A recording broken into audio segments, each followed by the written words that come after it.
ॐ नमो भगवते वासुदेवाय।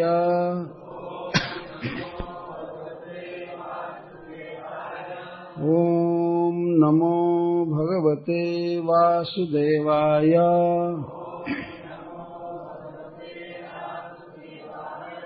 ॐ नमो भगवते वासुदेवाय।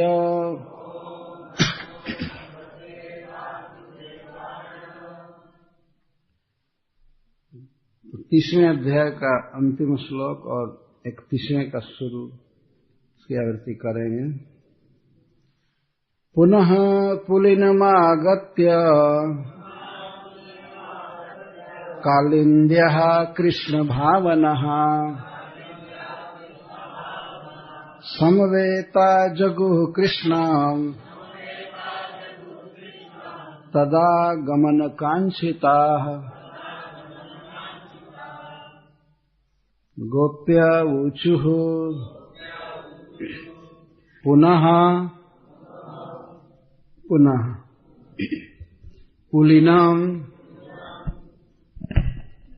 जमुना जी के तट पर, आगत्य आकर, कालिन्द्य कालिन्द्य पुलिनम, कालिंदी के पुलिन पर पुनः आकर, कृष्ण भावना, कृष्ण ही जिनके भाव के विषय हैं वे श्री गोपियां, समवेता एक साथ होकर, जगुः गाने लगी, कृष्णं कृष्ण को, तदा गमन कांक्षिता, उनकी एकमात्र यही आकांक्षा थी कि श्री कृष्ण वन से यमुना के पुलिन पर आ जाए। तो इस प्रकार गा रही, जयति, जय को प्राप्त हो रहा है, उत्कर्ष को प्राप्त हो रहा है। ते आपके, अधिकम पहले से अधिक, जन्मना जन्म के कारण, ते जन्मना यहां से संबंध है, आपके जन्म के कारण, ब्रजः ब्रजमंडल, अधिकम जयति यहां से तात्पर्य, श्रयते आश्रय ले रही है, इंदिरा महालक्ष्मी, शाश्वत निरंतर, अत्र अस्मिन् ब्रजे, हे क्योंकि, दयिता है प्रियतम, दृश्यताम अब दर्शन दीजिए, दिखाई पड़िए, दिक्षु सभी दिशाओं में, तावकः आपकी गोपियां, हमको अपनी प्रियाओं के रूप में स्वीकार किया है, अतः हम आपकी हैं और किसी की नहीं है। त्वयि आप में, धृताशवः हमने अपना प्राण अर्पित कर दिया है, त्वाम आपको, विचिन्वते अन्वेषण कर रही हैं, यह सोचकर, यह विचार कर, हे प्रियतम आप आ जाइए, प्रकट हो जाइए।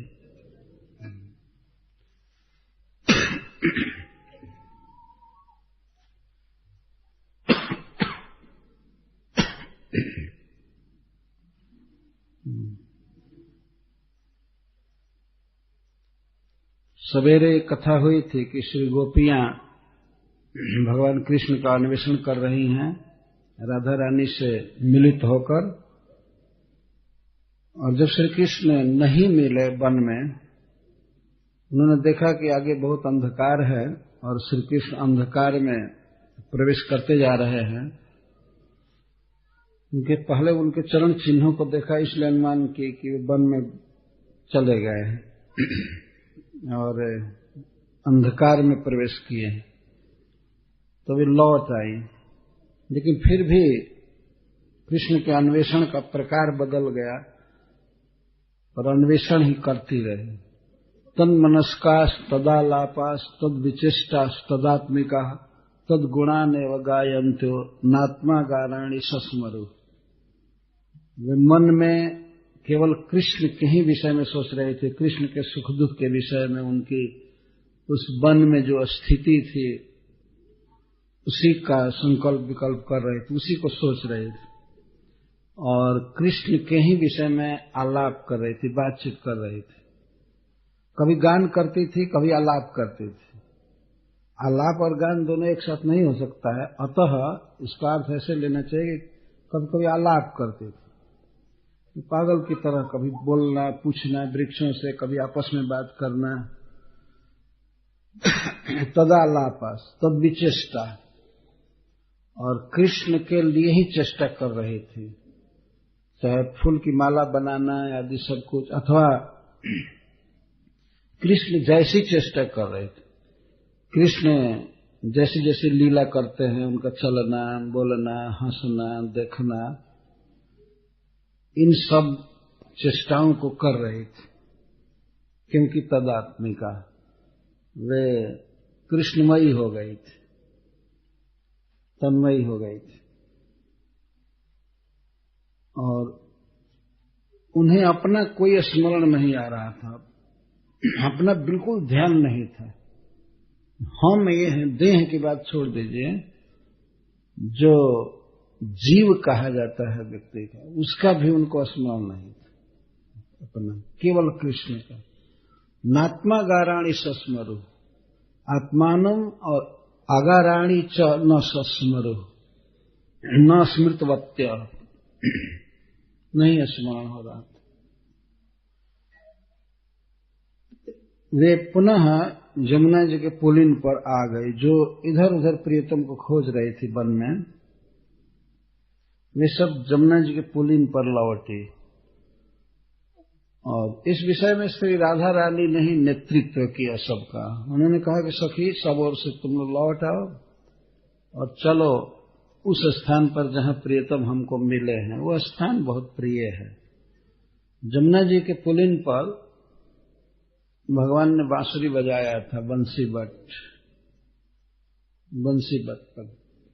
बट के निकट, और उस वेणुनाद को सुनकर श्री गोपियां अपने अपने गृह से चली थी।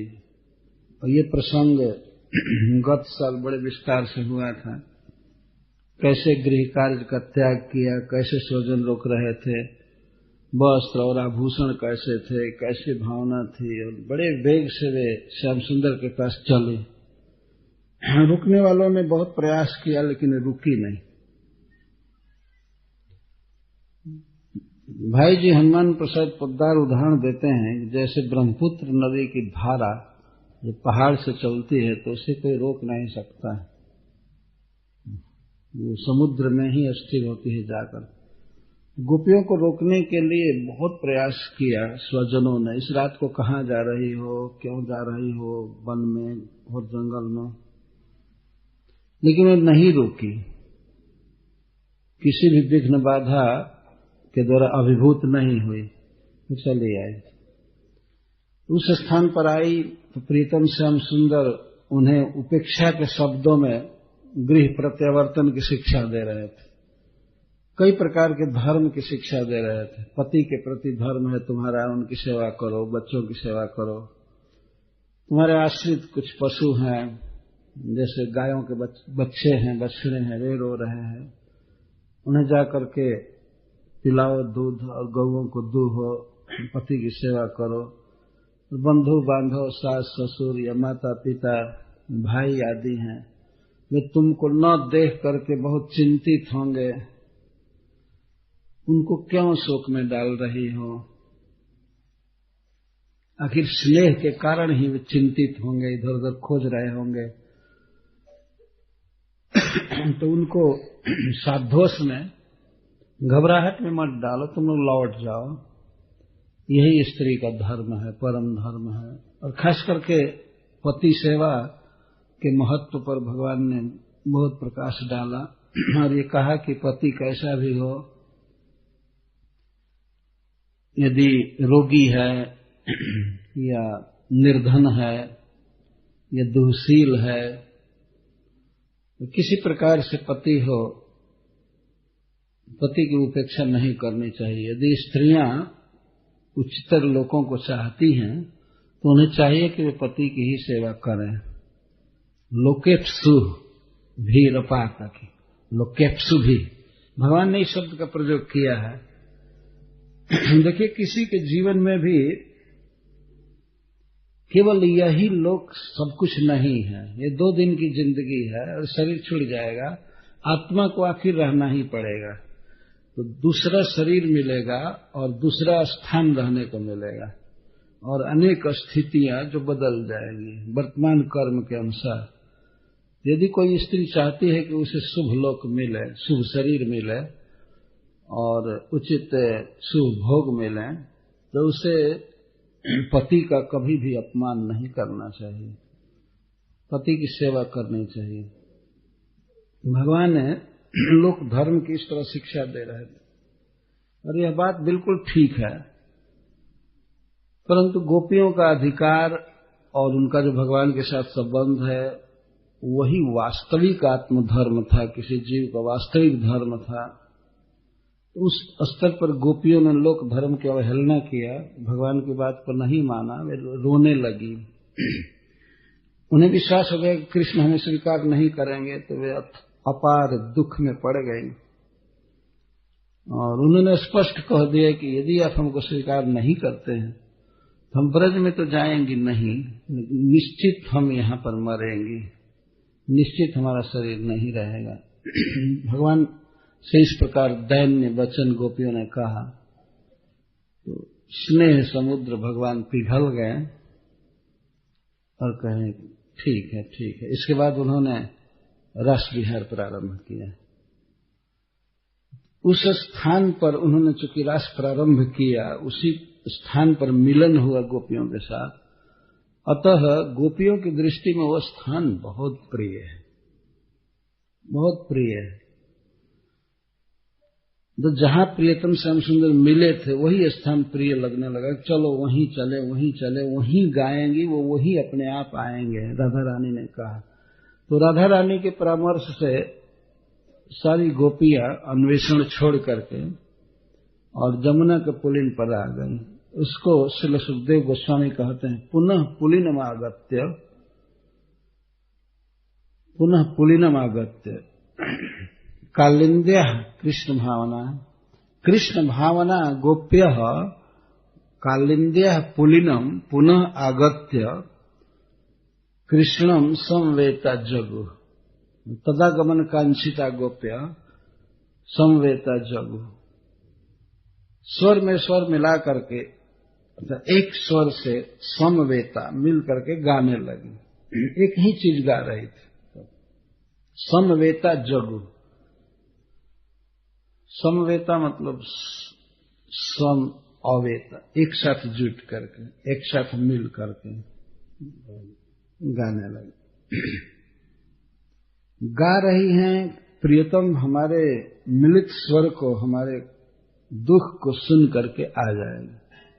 और गोपियों को यही दुख था, श्री कृष्ण का वन में भ्रमण और उनके श्री चरण कमल में पीड़ा हो रही है और बहुत देर से वे खाए पिए नहीं थे, नृत्य किए थे, थके मांदे होंगे और इस दशा में फिर वो वन में भ्रमण कर रहे हैं।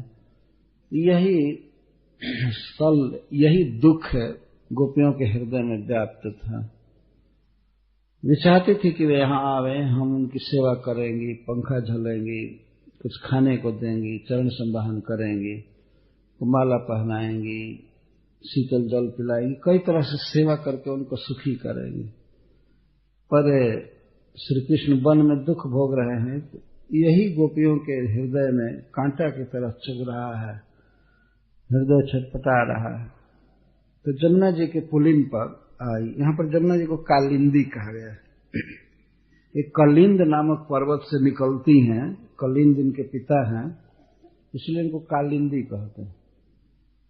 ये हिमालय में पर्वत श्रेणियों में एक कलिंद पर्वत है जहां से जमुना जी निकलती है,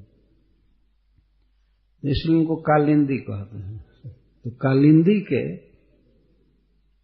पुलिन पर जहां बालुका है, बालू बहुत समतल, और भगवान की योग माया के द्वारा बनाया हुआ प्लेटफार्म है, इसमें बिल्कुल सूक्ष्म बालू के कण हैं, बालू सूक्ष्म बालू छोटे छोटे, और कोई कंकड़ नहीं है, कोई घास या कंटक आदि कुछ भी नहीं, संवारा हुआ है।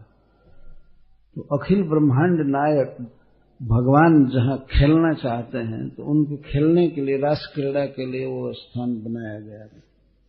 इसमें बालू, जिस बालू में पैर धंसता नहीं था, बहुत थोड़ा नाम मात्र का, अगर बालू में पैर धंसे तो उस पर नृत्य कैसे होगा, अरे तुरंत ही थक जाएगा। तो वो इस तरह से सजाया गया था। उसी पुलिन पर श्री गोपियां पुनः आ गई और तदागमन कांक्षिता, उनके हृदय में आकांक्षा क्या थी, मनोरथ क्या था, ये बात विशेष ध्यान देने लायक है। तद आगमन कांक्षिता, केवल यही लालसा है कि प्रियतम आवे, यही आकांक्षा है, और कोई सपने में भी कभी भी कोई आकांक्षा गोपीजनों पर नहीं है दूसरी, केवल आ जाए, उस दुखमय प्रदेश से जमुना के सुखद पुलिन पर आ जाए, यही अपेक्षा है। तद आगमन कांक्षिता, गाने के पीछे यही उद्देश्य है कि वे आए, वे गीत प्रिय है, गीत सुन करके आ जाए।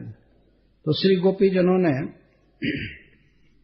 वो गीत गाया है जिसमें 19 श्लोक हैं, और इसको वैष्णवगण गोपिका गीत या गोपी गीत के नाम से कहते हैं, गोपियों के द्वारा गाया हुआ गीत।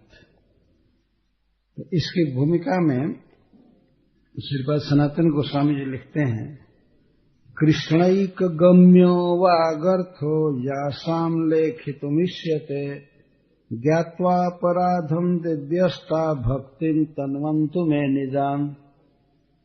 जैसाम वागर्थ कृष्णैक गम्य, जासाम वागर्थ कृष्णैक गम्य, गोपियों के श्रीमुख से गाए हुए गीत का वास्तविक अन्वय, वास्तविक अर्थ केवल श्री कृष्ण जानते हैं। श्री कृष्ण ही उसका वास्तविक अर्थ जानते हैं, गोपियों के द्वारा गाए हुए गीत का अन्य कोई नहीं जानता है संसार में। वे उनके आशय को जानते हैं, इस गीत का क्या अर्थ हुआ है, क्या चाहती हैं, क्यों गा रही हैं। तो कृष्णैक गम्य, कृष्ण एक गम्य, एकमात्र कृष्ण के द्वारा इस गीत का अर्थ जानना संभव है, संभावित है। किसी भी शब्द का अर्थ वास्तव में भगवान जानते हैं, क्योंकि इस प्रेममयी गोपियां बोल रही हैं और कृष्ण के लिए बोल रही हैं। तो साधारण संसार में भी ये देखा जाता है कि दो प्रेमी के बीच में बोले हुए शब्द को सब लोग नहीं समझ पाते, है ना, सब लोग नहीं समझ पाते, उनका कुछ कोड होता है कुछ सूत्र होता है। तो श्री गोपियों का बोला हुआ शब्द वास्तव में भगवान जानते हैं कि इसका क्या अर्थ हुआ, क्योंकि इन श्लोकों में अपेक्षामय अर्थ भी है और उपेक्षामय अर्थ भी है। गोपियां निग्लेक्ट करती हैं कृष्ण को प्रेम में, मान में, इसको उपेक्षामय अर्थ किया गया है, कहा गया है। यहाँ दोनों अर्थ दिए गए, सभी आचार्यों ने किया, उपेक्षामय अर्थ। हमें आपसे कोई मतलब नहीं है, यह नहीं वह नहीं। एक ही श्लोक के दो अर्थ हैं, कम से कम दो अर्थ ऐसे निकलते हैं। अच्छा, अपेक्षा में जो अर्थ है जिसमें गोपियों की प्रार्थना है भगवान से, तो उसके भी कई प्रकार के अर्थ हैं, अनेक शब्दों के भिन्न भिन्न तरह से। एक वाक्य को दूसरे वाक्य से मिलाया जाता है, उसका अर्थ बदल जाता है, भिन्न भिन्न अर्थ है। तो वास्तविक अर्थ को पूर्ण रूप से भगवान श्री कृष्ण जानते हैं। इसलिए श्रीपाद सनातन गोस्वामी कहते हैं, कृष्णैक गम्यो वागर्थो जासम लेखित विषयते। केवल कृष्ण ही जिनके वाक्यों का, गोपी गीत का अर्थ जानते हैं, दूसरा कोई नहीं जानता है। फिर भी वागर्थो लेखितुम विषयते, फिर भी मैं उस अर्थ को लिखने की चेष्टा कर रहा हूं। मैं श्री गोपी जनों के चरण कमल में अपराध कर रहा हूं, लेकिन मेरे अपराध को क्षमा करें। मैं लोभ बस कुछ लिखना चाहता हूं, जो समझ में नहीं आ रहा है तो क्यों लिख रहे हैं ये प्रश्न पूछा जाएगा। जो समझ में नहीं आ रहा है तो क्यों लिख रहे हैं? कुछ भी वो लिखने की इच्छा हो रही है, और मैं आपके चरणों में अपराध कर रहा हूं।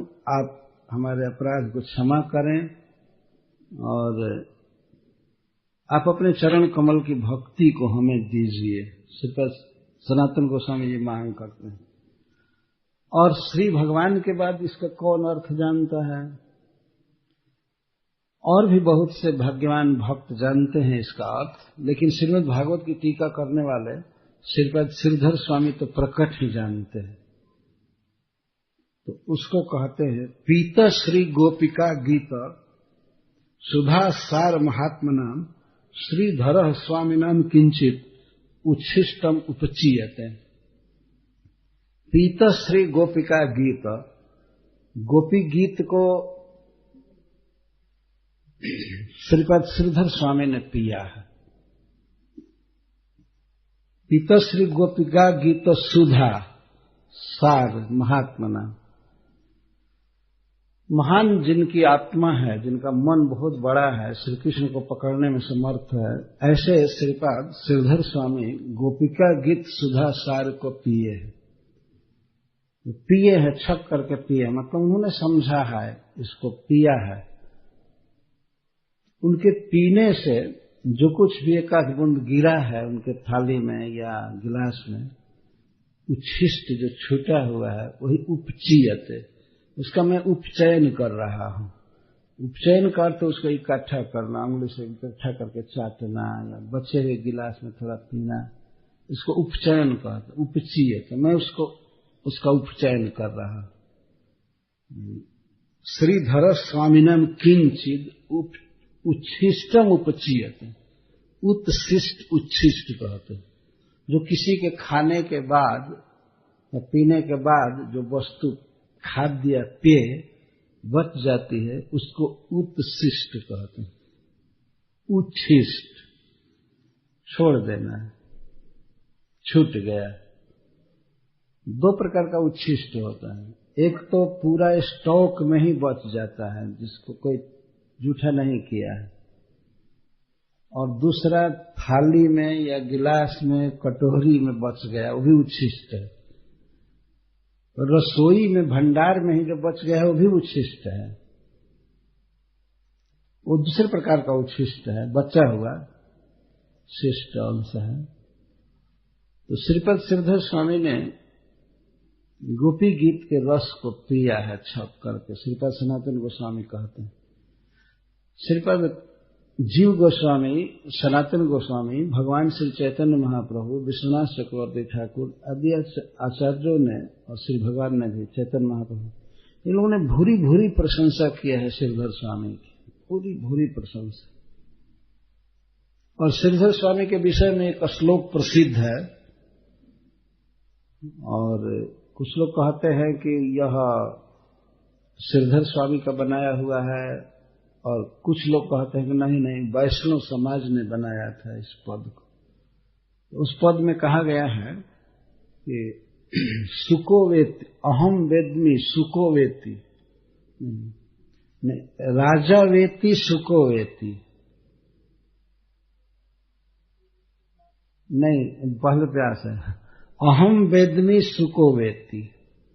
भगवान वेदव्यास कहते हैं कि मैं जानता हूं भागवत को, और सुखदेव जी जानते हैं, सुखदेव जानता है। राजा वेत्ति न वेत्ति वा। राजा जानते हैं, परीक्षित की नहीं, क्लियर नहीं कहा जा सकता। राजा वेत्ति न वेत्ति वा। श्रीधर सकलम वेत्ति श्री नृसिंह प्रसादतः। लेकिन श्री नृसिंह देव की कृपा से, भगवान कृष्ण की कृपा से श्रीधर स्वामी पूरा पूरा जानते हैं, यह कहा गया। जानने का मतलब है आस्वादन करना। यह मत समझिए केवल जन्माद्यस्य से और नाम संकीर्तनम जैसे वहां तक श्लोक याद कर लिया। इस प्रकार से श्लोक तो हजारों हजारों लोगों को याद होगा। जानने का अर्थ है उस मर्म को जानना, उसका आस्वादन करना, यह अर्थ है। तो श्रीपाद श्रीधर स्वामी पूर्णतः जानते हैं। क्यों जानते हैं? श्री नृसिंह प्रसादतः। भगवान नृसिंह देव की कृपा से। नृसिंह का कभी कभी अर्थ होता है मनुष्यों में सिंह, भगवान कृष्ण नृसिंह। सब समय हिरण्यकश्यप का पेट फाड़ने वाला ही अर्थ नहीं होता है नृसिंह है। गोस्वामी तुलसीदास जी रामचरितमानस में कहते हैं, कृपा सिंधु नर रूप हरि। अपने गुरु की वंदना करते हैं तो कहते हैं कि हमारे गुरु कृपा के सिंधु हैं और नर रूप में हरि है। ऐसा नहीं कहते नर हरि, नृसिंह भगवान हो, नर रूप में हरि। कभी नर हरि कृष्ण को कहा जाता है। मनुष्याकार हरि, मनुष्य के रूप में आकार में हरि श्री कृष्ण। और वैसे प्रहलाद की रक्षा के लिए, हिरण्यकश्यप के वध के लिए जब श्री कृष्ण ने भयावह नृसिंह रूप धारण किया तो प्राय नृसिंह शब्द के उच्चारण द्वारा उसी को समझा जाता है। और श्रीपाद श्रीधर स्वामी ने नृसिंह भगवान की उपासना भी किया था, तो उनकी कृपा से ये श्रीमद् भागवतम पूरा जानते हैं। श्रीपाद श्रीधर स्वामी की महिमा और श्रीपाद सनातन गोस्वामी का दैन्य इस श्लोक के द्वारा प्रकट हो रहा है। कितना आदर करते हैं श्रीधर स्वामी, जबकि ये स्वयं पार्षद हैं भगवान के, कृष्ण के, चैतन्य महाप्रभु के पार्षद, जिनको भगवान ने एम्पावर्ड किया भक्ति ग्रंथ रचना के लिए, भक्ति के प्रसार के लिए। और कहते हैं साथ कि कृष्ण शक्ति धरत तुम्हें जानो तत्व भाव, और जानी दाढ़ लागी पूछे साधु रसोभाव। आप में पूरी पूरी शक्ति है, आप भक्ति का प्रचार कर सकते हैं, आप आचार्य हैं। यहां तक कहते हैं कि आप जगत पूज्य हैं, आर्य हैं। मैं आपका स्पर्श करता हूं अपने को पवित्र करने के लिए, चैतन्य महाप्रभु ने कहा सनातन गोस्वामी के प्रति। इतना बड़ा व्यक्ति और कितना आदर के साथ, कितनी दीनता के साथ स्मरण कर रहे हैं कि मैं श्रीधर स्वामी के उच्छिष्ट का चयन कर रहा हूं। इसका मतलब मैं अर्थ नहीं जानता, यह भाव। तो वे कहते हैं कि कृष्ण के द्वारा ही जिस गीत के अर्थ को समझा जा सकता है, परंतु फिर भी मैं उसे लिखने की इष्यते अभिलाषा करता हूं, चेष्टा करता हूं। तो श्री गोपीजन मेरे इस अपराध को क्षमा करके अपने चरण कमलों में भक्ति दे। और एक प्रकार से श्रीधर स्वामी की भी वंदना कर रहे हैं कि मैं उनका ऋणी हूं, जिन्होंने इस प्रकार की टीका दृष्टि दिया है, भागवत को समझा है। और इस प्रकार टीका लिखते हैं। तो सबसे पहले इसका अन्वय ऐसे है, द्वैत। इसमें श्री कृष्ण के लिए गोपियों के मुख से प्रथम बार संबोधन है द्वैत।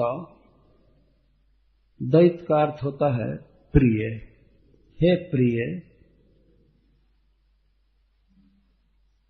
ते तव जन्मना प्राकट्येन हेतुना ब्रजः अधिकम जयति। हे प्रियतम, जब से आपका जन्म हुआ है ब्रज में, ब्रज अधिकम जयति, अधिक उत्कर्ष को प्राप्त हो रहा। किससे अधिक? विश्वनाथ चक्रवर्ती ठाकुर कहते हैं, संबंधी विशेषानुक्त्या वैकुंठादपि। यहां संबंधी विशेष नहीं बताया गया, किससे अधिक। जब से श्री कृष्ण ब्रज में जन्म लिए हैं तब से ब्रज अधिक उत्कर्ष को प्राप्त हो रहा है। तो अधिक शब्द कोई संबंध व्यक्त कर रहा है, बता रहा है, लेकिन यहां संबंध नहीं बताया गया किससे अधिक। वैकुंठात अधिकम या स्वर्गात अधिकम या अस्मात् अधिकम, कुछ ऐसा संबंध नहीं बताया किससे अधिक। तो इसका अर्थ है सर्वेभ्यो लोकेभ्यो अधिकम, यहां तक कि वैकुंठेभ्यो भी अधिकम, बहुवचन मिली, वैकुंठ से भी अधिक, या पूर्वतः अधिकम, ये पहले से अधिक उत्कर्ष को प्राप्त हो रहा है। भगवान के जन्म के समय से ही ब्रज सर्व समृद्धिमान हो गया। श्रील सुखदेव गोस्वामी ने 5वें अध्याय में कहा है, ततः नंदस्य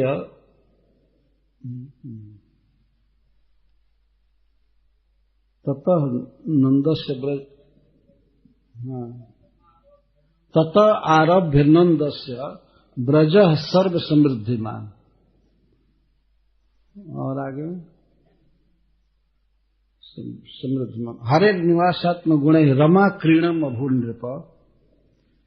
सुखदेव गोस्वामी संबोधन करके महाराज परीक्षित को कहते हैं कि हे नृप, हे राजन, उसी समय से जब से भगवान जन्म लिए तब से नंद बाबा का ब्रज सर्व समृद्धिमान हो गया, सर्व समृद्धियों से पूर्ण हो गया। हरे निवासात्म गुण ही भगवान श्री कृष्ण का निवास स्थान होने से वह रमा का, लक्ष्मी जी का क्रीड़ा निकेतन बन गया। लक्ष्मी जी वहीं रहने लगी, खेलने लगी। और ब्रज शब्द से ध्यान रखना चाहिए कि ब्रज शब्द न तत्रत्याह लक्ष्यन्ते, ब्रज शब्द से ब्रज में रहने वाले जितने भी जीव हैं वो अर्थ है।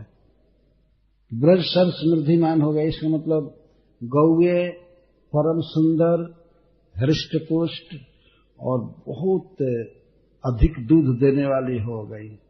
पशु बिल्कुल स्वस्थ हो गए, वृक्ष बड़े बड़े हो गए और नए नए पत्ते, फूल, फल आदि से लद गए। और मनुष्य देवताओं के समान सुंदर हो गए। और अधिकम जयति शब्द से यहां ध्यान रखना चाहिए कि देवता क्या, वैकुंठ में भगवान के पार्षद जितना सुखी और सुंदर रहते हैं उससे भी अधिक सुंदर गोप गोपी आदि हो गए और सुखी हो गए, सब तरह सुंदर और सुखी। रत्न उगलने लगे, गिरिराज जी आदि पर्वत रत्न उगलने लगे, रत्नों के ढेर लगे। यहां तक कि लोग अपने मंजूषा में जो स्वर्ण मुद्रा आदि रखे थे, किसी के बक्से में अगर एक स्वर्ण मुद्रा पहले से पड़ी हो तो करोड़ों मुद्रा से वो भर गया बक्सा, घर द्वार अपने आप सब कुछ, रुपया पैसा हो गया, सुंदरता बढ़ गई, सब जगह आनंद ही आनंद सभी दिशाओं में छा गया। क्योंकि जतो हरिर विजय श्री गुणास्ततः, जहां हरि रहते हैं, जहां श्री कृष्ण रहते हैं, वहीं पर विजय और सारे गुण रहते हैं। जैसे संजय कह रहे हैं भगवद गीता में, जत्र जोगेश्वरः कृष्ण जत्र पार्थो धनुर्धरः तत्र श्री विजयो भूते ध्रुव नीतिर्मतिर्मम।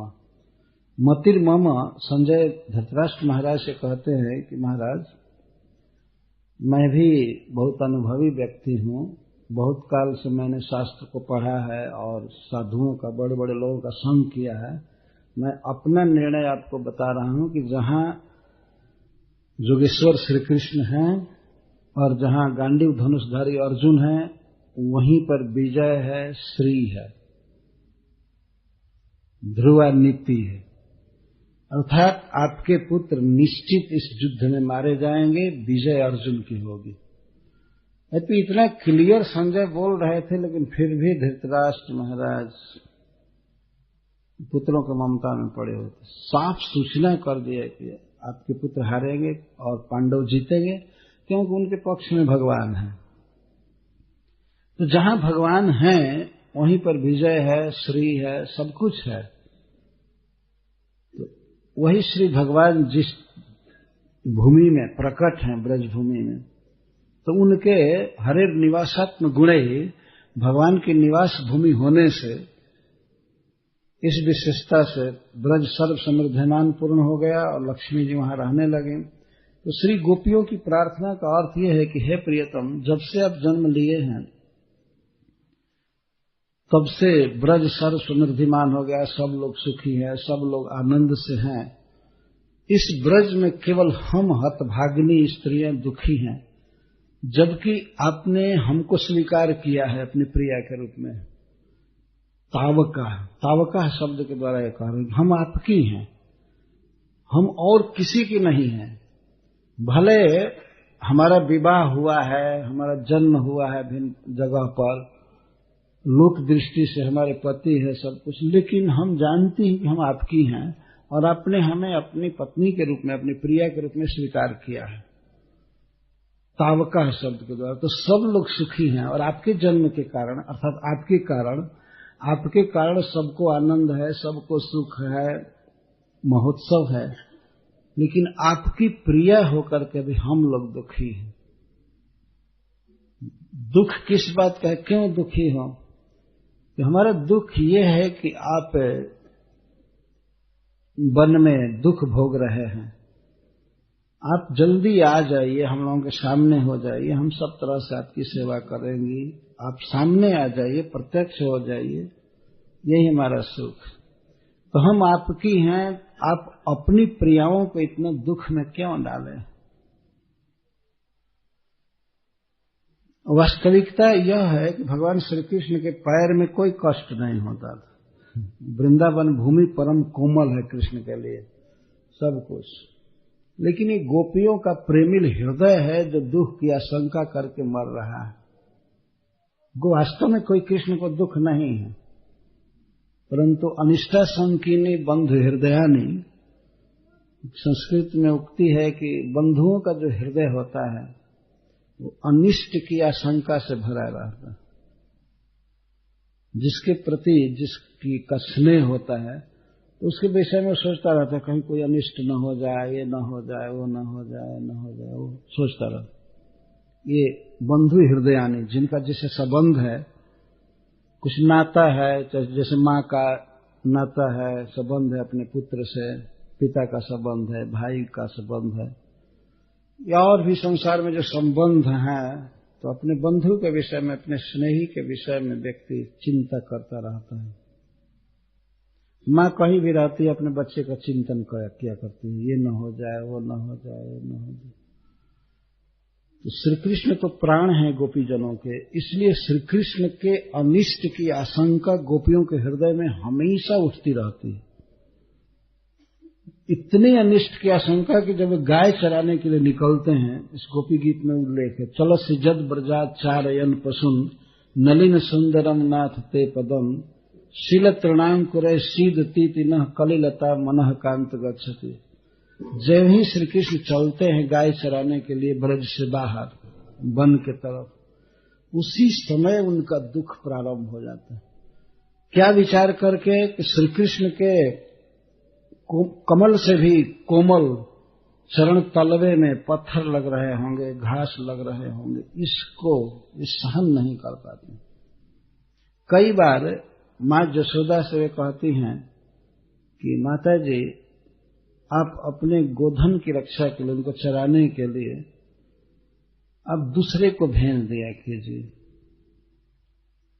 यहां तक निवेदन है कि हमारे घर के लोग, हमारे घर के बहुत से गोप जाते हैं चराने के लिए गौएं, तो कृष्ण जिन गौओं को चराते हैं उन गौओं को हमारे दल में कर दीजिए, और हम आपसे कोई भी शुल्क नहीं लेंगे।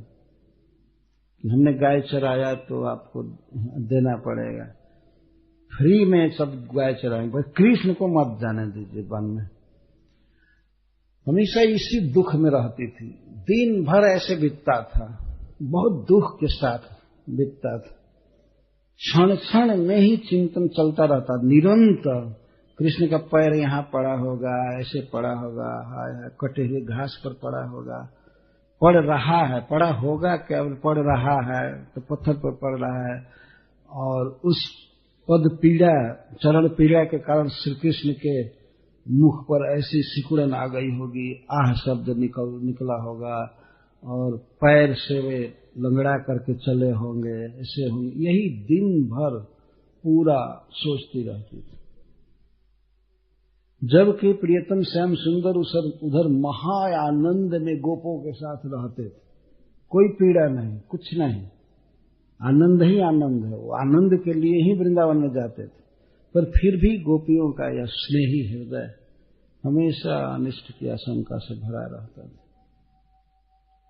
तो उसी को कह रहे हैं कि जब सब लोग सुखी हैं, आपके कारण ही आपने सबको सुखी किया है, हे प्रियतम हमको क्यों दुख दे रहे हैं, आप शीघ्र प्रकट हो जाइए।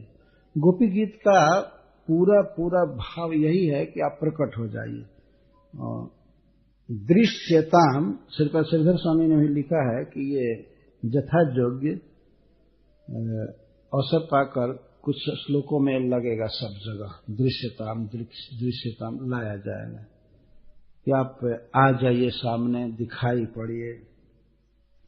तो इस प्रकार से हे दैत, हे प्रिय, तव जन्मना ब्रज अधिकम जयति, इंदिरा ही पहले लगा, जतः जस्मात्, क्योंकि इंदिरा अत्र ब्रजे शश्वत निरंतरम श्रयते, ब्रजमेव अलंकृत वर्तते।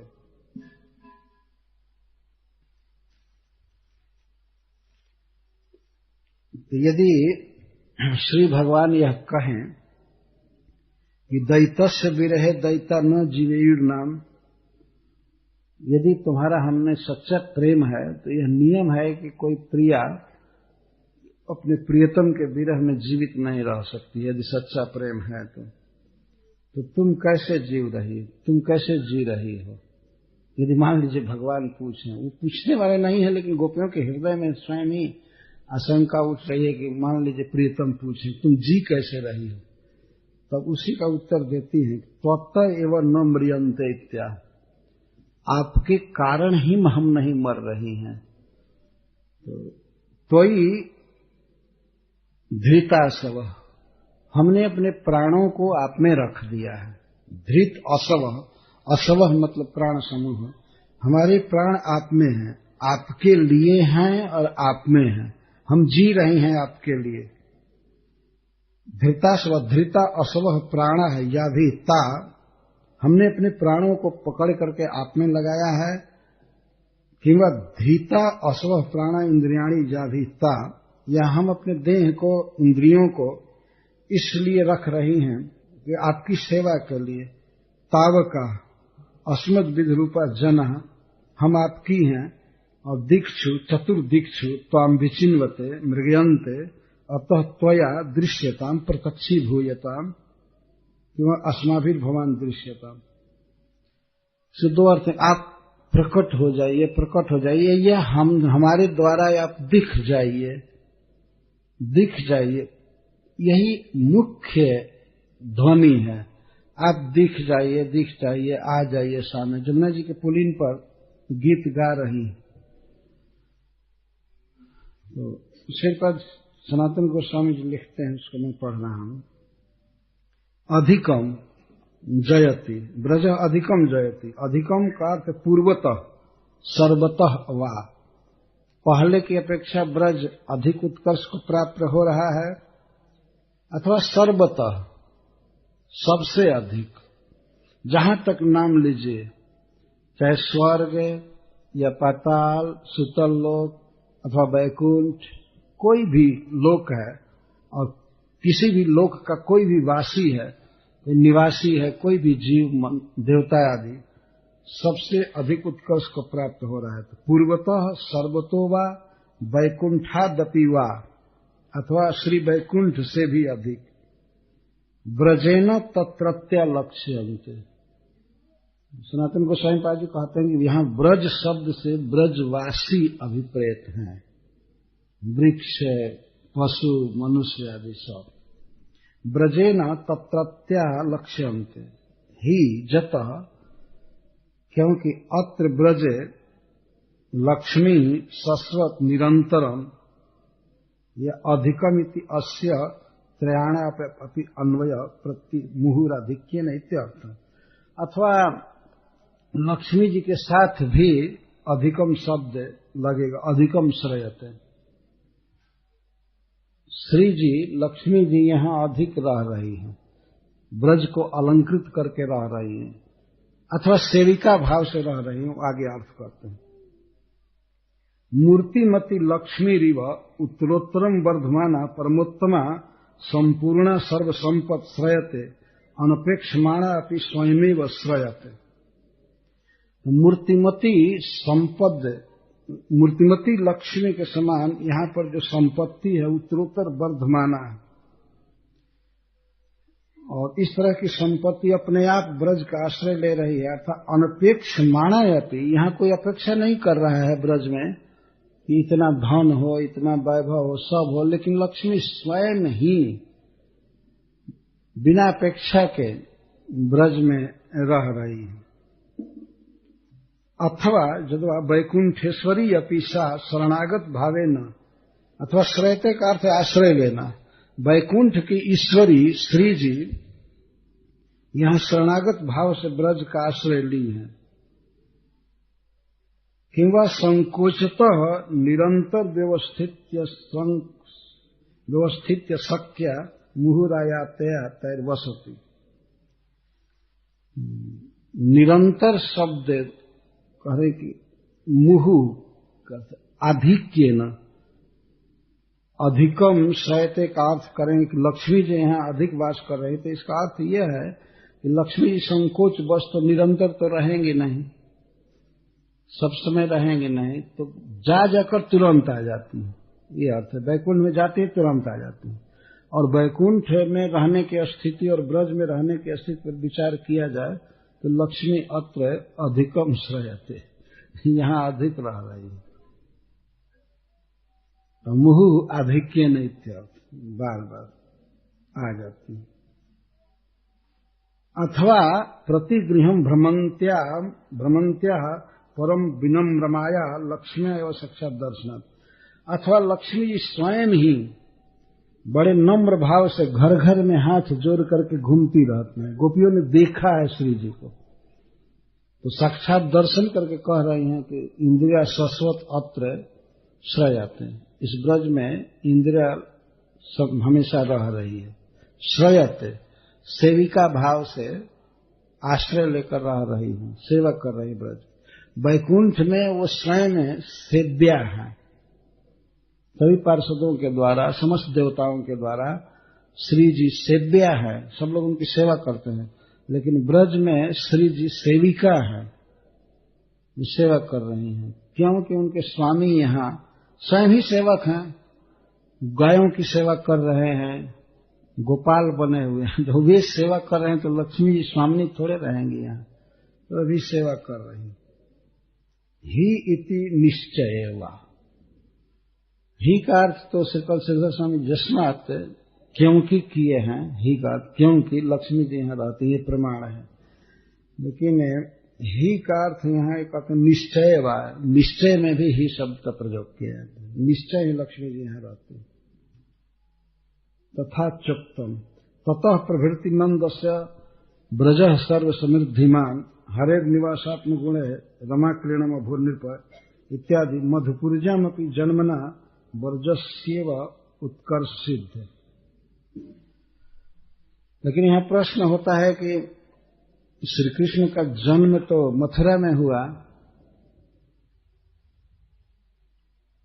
तो ब्रज कैसे सर्व समृद्धिमान हो गया?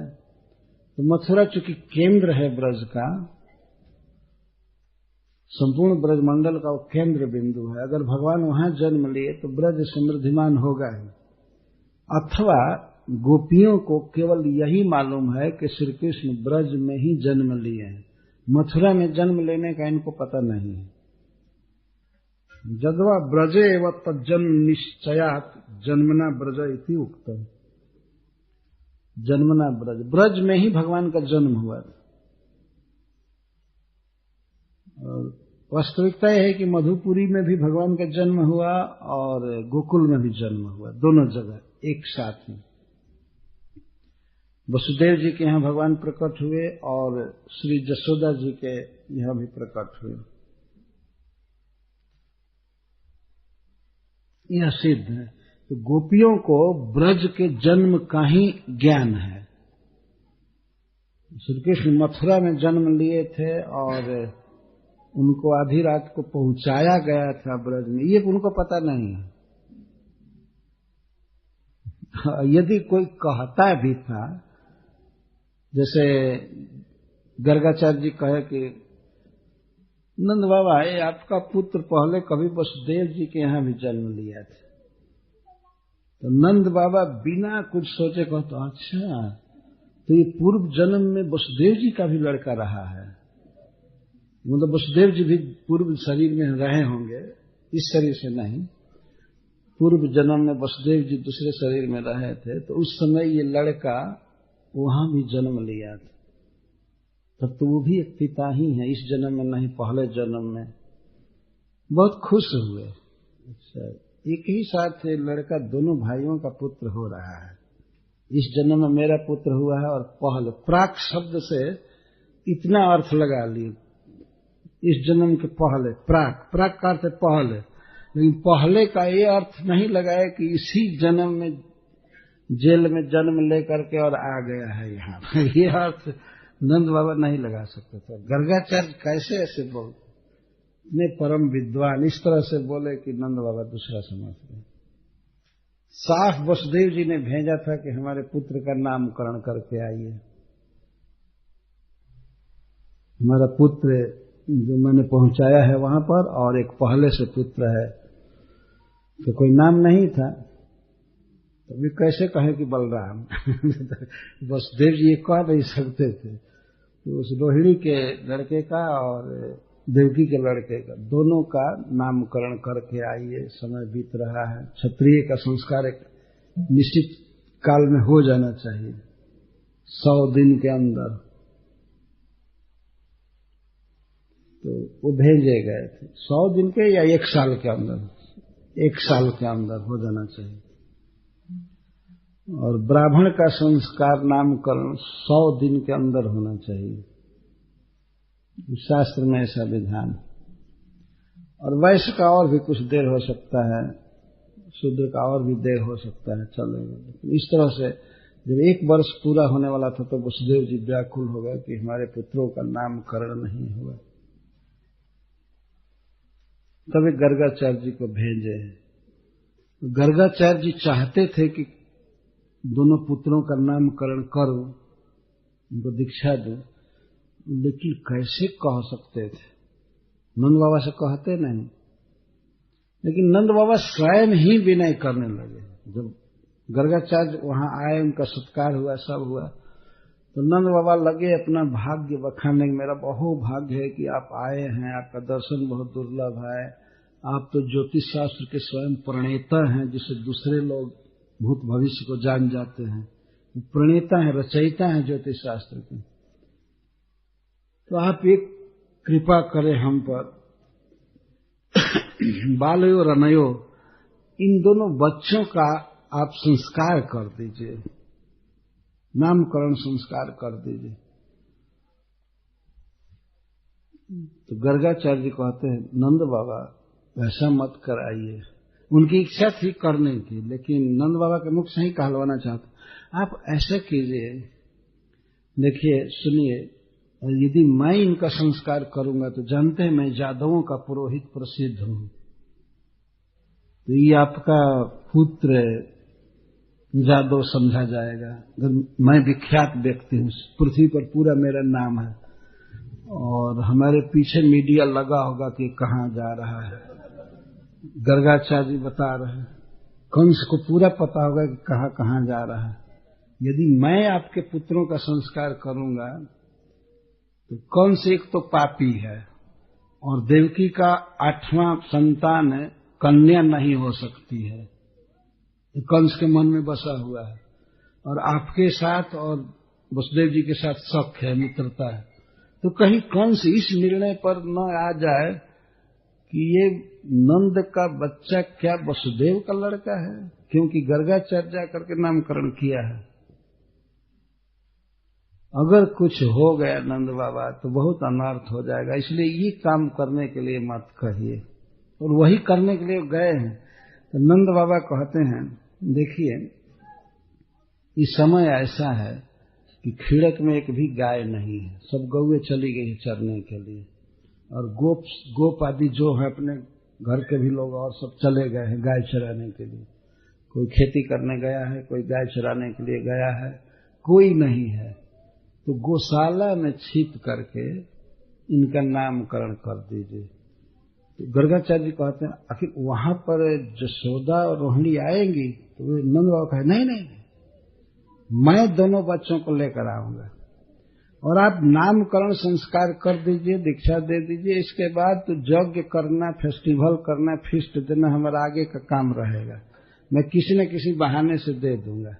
इस समय केवल संस्कार कर दीजिए, स्वस्ति वाचन पूर्वकम, जो वैदिक मंत्र है उसको पढ़ करके नाम दे दीजिए। बस ये हो जाना चाहिए, असली काम हो जाना चाहिए। बाद में मैं भोज भात दिया करूंगा सबको इस उत्सव। तब गर्गाचार्य जी कर, हाँ ये ठीक है। तो दोनों बच्चों को किसी बहाने से लेकर के बाहर घूमने के लिए आए। तो जसोदा जी और रोहिणी जी तो दे ही दी कि ठीक है, हम लोग अपने घर के काम में थी, और ये दोनों बच्चों को लेकर के आए और गर्गाचार्य ने कर दिया। उस समय भी गर्गाचार्य ऐसी बात बोले हैं कि कोई भी ब्रजवासी ये नहीं समझ सका कि कृष्ण मथुरा में जन्म लिए है। इस तरह के शब्दों का प्रयोग किया ढंग से। और कृष्ण के ऐश्वर्य का वर्णन करते हुए लास्ट में कहते हैं, गोपायस्य समाहिता, हे नंद बाबा इस बच्चे को बचा करके रखिए, सुरक्षा दीजिए, इसको आप रक्षा कीजिए। पर उन्होंने कहा कि जो कोई भी व्यक्ति इसमें प्रीति करेगा, कृष्ण का आश्रय लेगा, तो बड़े बड़े संकटों को पार कर जाएगा। इसके सहवास संपर्क से आप लोग बड़ी बड़ी विपत्ति पार करेंगे। और जब जब विपत्ति आई है और ये लोग पार किए हैं, तब तब नंद बाबा को गर्गाचार्य की बात याद आती थी। कालिए का दमन करने के बाद, दवाग्नि पीने के बाद और गोवर्धन धारण करने के बाद तो हद हो गया। स्वयं नंद बाबा से गोपो ने एक दिन कहा मीटिंग करके कि नंद बाबा ये आपका पुत्र क्या है, ये कोई मनुष्य नहीं है, और इसे आप जो सेवा ले रहे हैं, गाय चरवा रहे हैं और इसको लोग चोर कहते हैं, इधर उधर इसकी फटकार करते हैं, तिरस्कार करते हैं, ये कोई बहुत बड़ा देवता आपके घर में अवतार लिया है, जन्म लिया है। कि कहाँ ये 7 कोस का ऊंचा पर्वत, तो कहाँ 7 वर्ष का बच्चा और 7 दिन बिना खाए पिए इस पहाड़ को उठा लिया। ये कोई मनुष्य नहीं है। हम लोग तो बहुत अपराध किए हैं, इसको हम लोग चोर कहे हैं, इसके साथ हंसी किए, ये किए, और आप किसी ज्योतिषी से क्यों नहीं दिखाते हैं कि ये लड़का है क्या, पूर्व जन्म में क्या था, आगे क्या होगा, इसके साथ थोड़ा डर करके व्यवहार किया जाए। बहुत अपराध हो रहा है। गोवर्धन धारण के बाद की लीला है और श्री कृष्ण वहीं पर थे। तो नंद बाबा कहते हैं कि गर्गाचार्य एक बार इस बच्चे के विषय में ये कहे थे, कब कहे थे ये नहीं बताया। इस बच्चे के विषय में विश्व के प्रसिद्ध आचार्य श्री गर्ग ये कहे थे। तो जितना श्लोक गुरु मुख से सुने थे, गर्गाचार्य के मुख से जो श्लोक हूबहू सुना दिए। अब इसके बाद जब नंद बाबा ही परपॉइंट नहीं समझे थे तो ये क्या समझेंगे। वो श्लोक बोल दिए। और वास्तव में ऐसे ही प्रवचन करना चाहिए। जो हम पढ़े हैं शास्त्रों में, गुरुमुख से सुने हैं, वही प्रस्तुत करना चाहिए। बहुत बखेड़ा नाना प्रकार का अपने मन से नहीं बोलना चाहिए। नंद बाबा एक शब्द भी नहीं जोड़े उसमें, और न तो एक्सट्रैक्ट घटाए, न बढ़ाए न घटाए, वो बहुत बोल दी। तो वे लोग कहे वो समझ गए कि तब तो ये नारायण के समान है। जो नारायण के समान है, नारायण ही कहीं पुत्र रूप में आए क्या? कोई कोई शंका करते थे। बाद में कृष्ण के विविध लीलाओं को याद करके कहते नहीं ये कोई देवता ऐसा कर ही नहीं सकता। देवता कोई थोड़े, भगवान शंकर जी या भगवान विष्णु थोड़े माखन चुराने जाएंगे, ये कोई भी। तो इस तरह की लीला होती थी। मेरे कहने का तात्पर्य यह है कि गोपियों को केवल यही ज्ञान था कि श्री कृष्ण ब्रज में जन्म लिए हैं। नंदस्त्वात्मज उत्पन्ने जाता हलादो महामना। सुखदेव गोस्वामी कहते हैं कि नंद बाबा को जो पता लगा कि उनका आत्मज हुआ है, आत्मज मतलब उनके देह से जन्मा हुआ पुत्र, तो बड़े आनंद में हो गए और जात कर्म संस्कार करवाए। तो श्री गोपियों को यही ज्ञान है और यही ठीक है कि कृष्ण ब्रज में जन्म लिए। इसीलिए कहते हैं कि जयति ते धिकम जन्मना ब्रज श्रयत इंदिरा सस्वदत्र ही का अर्थ है कि कैसे जानते हैं कि सारी ब्रज सारे उत्कर्ष को प्राप्त हो रहा है। उसमें एक यह भी प्रमाण है, सामने तो देख ही रही है उत्कर्ष, लेकिन एक और प्रमाण है कि श्री जी यही निवास करने लगी इस ब्रज में।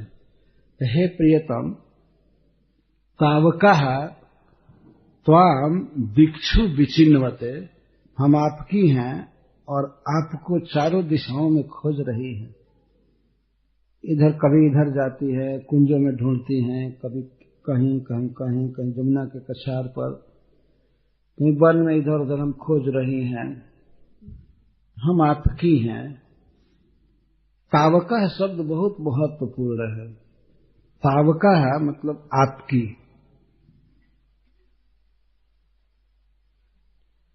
श्रीपद विश्वनाथ चक्रवर्ती ठाकुर लिखते, हम और किसी की नहीं है। तावका शब्द रिजर्व कर रहा है इस भाव को, हम केवल और केवल आपकी हैं, हम और किसी की नहीं है। तो हे प्रियतम, जब आपने हमको चीर हरण के समय स्वीकार किया, हमें आश्वासन दिया है, आपने हमको अपना बनाया है, और उस तरह का व्यवहार आप हर एक लीला में करते रहे हैं। हम लोगों की तरफ प्रेम से देखना, मुस्कुराना, संकेत करना और बारंबार अपने को ऋणी कहना, सब तरह से आपने प्रेम दिया, हमको अपने समझा। तो किस अपराध से आप हमको इतना दुख दे रहे? हम आपको खोज रहे हैं। तो मानो भगवान ने कह दिया कि तो क्या खोजने में परिश्रम हो रहा है? ये दुख है तो मत खोजो, बैठ करके आराम से रहो, क्यों खोज रही हो? तो कहते प्रियतम, तो आप दिख जाइए, हम खोजना बंद कर देंगे। हमारा दुख ये है, आपका अदर्शन, दिखाई न पड़ना हमारा दुख है। खोजने में गोपियों को कोई कष्ट नहीं हुआ था। जैसा सुखदेव गोस्वामी स्वयं कह रहे हैं कि नात्मा गाराणी सस्मरु, अपने शरीर का स्मरण तक नहीं आया।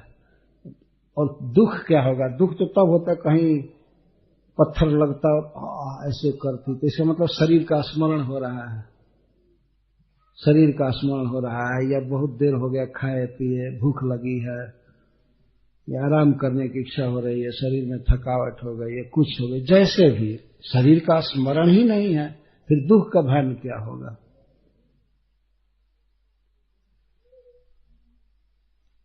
जैसे कहीं किसी का ऑपरेशन करते हैं और कोई दवाई सुंघाते हैं, इंजेक्शन देते हैं, शून्य हो जाता है, तो काटने पर कोई दुख थोड़े अनुभूत होता है, कुछ भी नहीं पता चलता। ये साधारण फिजिकल रिएक्शन से ये सब होता है। पता नहीं, जैसे तैसे उतने अंग से मन का कनेक्शन कट जाता होगा, चाहे जो भी कारण रहा होगा।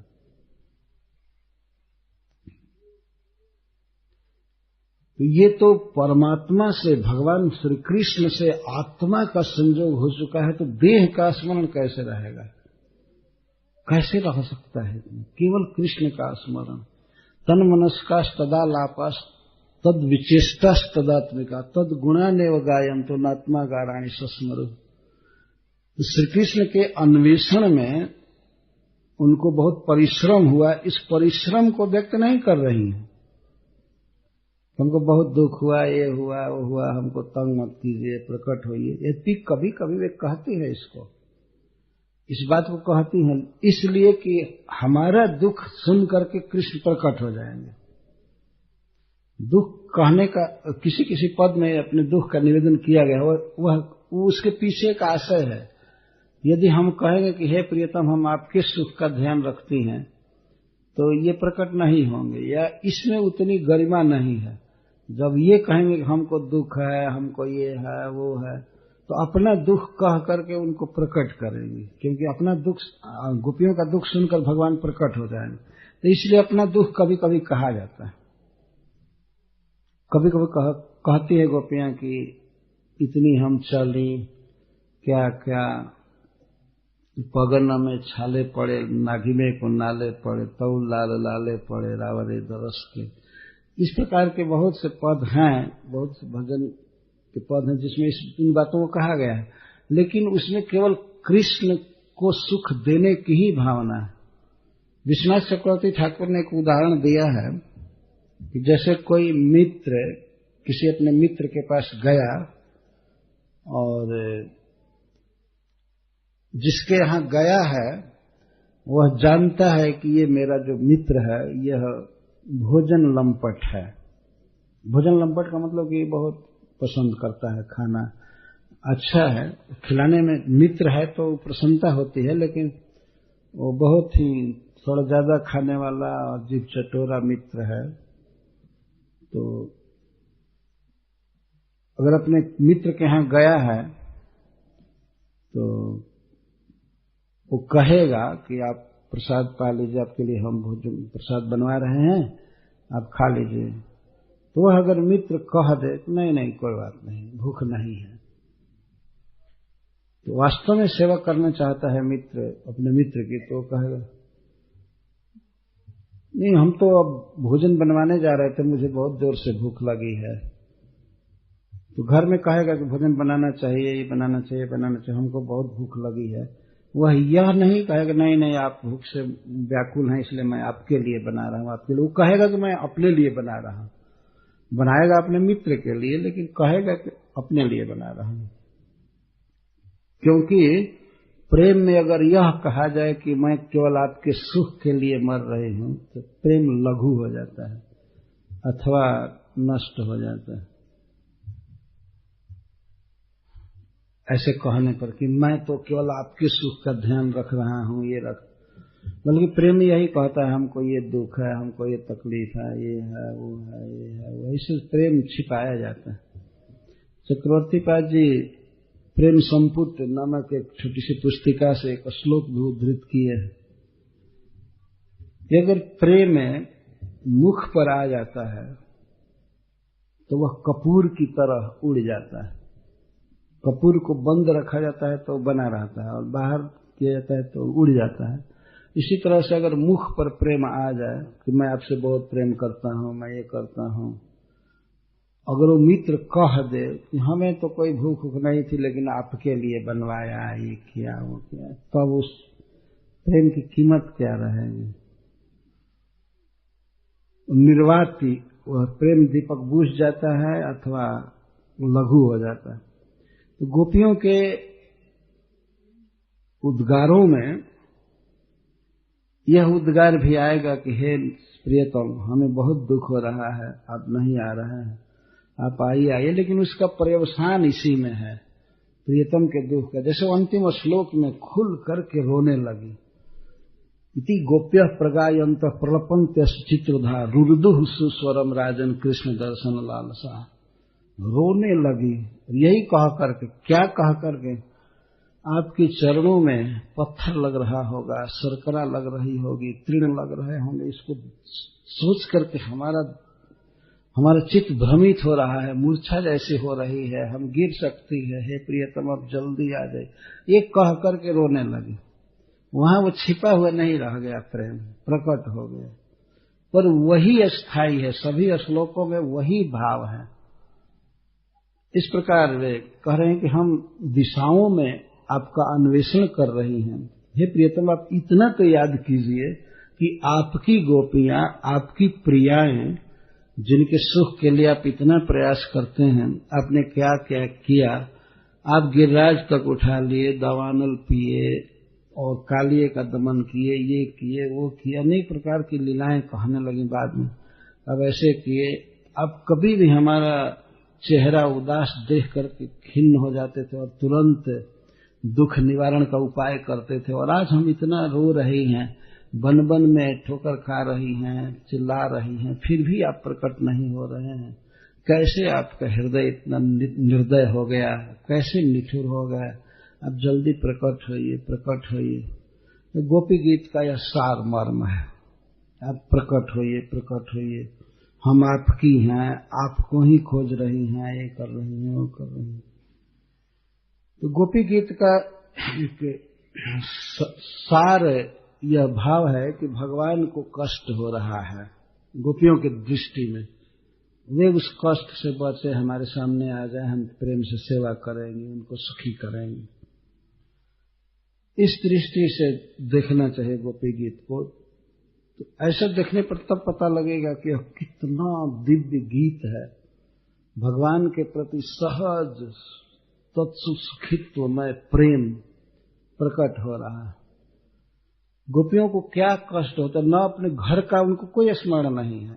घर के स्मरण की बात छोड़ दीजिए, जब आत्मा का देह का ही नहीं स्मरण है तो घर की तो बात ही क्या। तो कृष्ण ने याद दिलाया था कि बच्चे रो रहे हैं, सास ससुर भाई बंधु सब शोक में पड़े होंगे तुमको न देख करके। कोई स्त्री आधी रात को घर से निकल जाए और रात में बाहर हो तो बंधु कितने व्याकुल होंगे। और भी आज जैसा नहीं था कि वो ब्रज में यह सिटी था, वो था, कहीं रेस्टोरेंट में जाकर खा रही होगी, ऐसा तो कुछ था नहीं। जंगल था, कहाँ गई जंगल में, वन में, इधर उधर, कितना व्याकुल होंगे। तो वो सब याद दिलाए, पर याद दिलाने के बाद भी गोपियों का मन नहीं गया।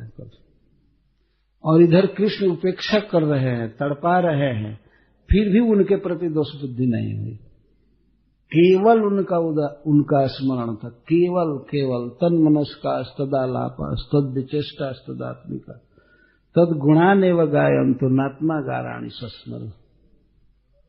फिर चर्चा की तो बात ही क्या, जब स्मरण तक नहीं आया तो कोई गोपी किसी दूसरी गोपी से कभी घर की चर्चा की होगी? क्या किसी के मुंह से ऐसा निकला होगा कि सखी बहुत भूल हुई, बांसुरी सुनकर आ गई, नहीं आई होती अच्छा होता है? ऐसा नहीं। गोपियों के सहज प्रगाढ़ प्रेम को वास्तव में उद्धव जी ने समझा, ब्रह्मा जी ने समझा, नारद जी ने समझा, भगवान कृष्ण जानते हैं, दूसरा कोई क्या जान सकता है। पर श्री गोपी जनों की कृपा से, जैसे श्रीपाद सनातन गोस्वामी जी लिख रहे हैं, जीव गोस्वामी पाद जी लिखे हैं और श्री विश्वनाथ चक्रवर्ती ठाकुर लिखे हैं, तो उसी तरह से उनकी कृपा उनको मिली है। तो इन महान पुरुषों की कृपा से हम लोग कुछ बोल लेते हैं, परंतु इतना तो विश्वास रहता है कि हम नहीं जानते हैं। ये हमारे वाणी और मन से भी अगोचर है।